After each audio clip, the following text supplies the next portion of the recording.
Hey guys, nandito tayo ngayon sa Niseko Adventure Center. Okay? Kapag summer, marami silang activities na ginagawa rito, no? Mga rock climbing, kung ano-ano. Pero ang pinakamain nila kapag summer dito sa Niseko ay yung ito may mga paddle kayo nakikita, di ba?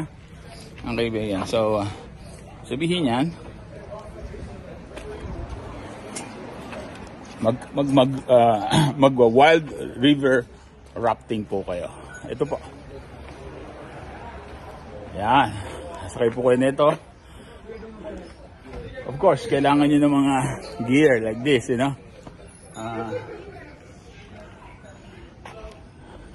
Itong mga gear na to, no? Ito yung mga life vest, yung helmet nila, at yung iba, yun po, ano.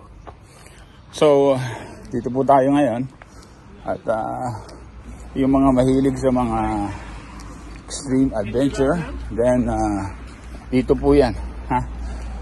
Dito po yan sa Niseko Adventure Center. Punta po kayo rito. Dito po sa Hokkaido, mga kaibigan. So, yung mag-river rafting po, katulad ng aking mga guests right now, ito po yung gagamitin nila. Ito po yung bus na sasakyan nila papunta po ron sa river, mga kaibigan. So, okay, tingnan nyo. Ito po, papakita ko sa inyo kung ano yung mga gagamitin at kung anong hitsura na itong Niseko Adventure Center. Okay, ito na.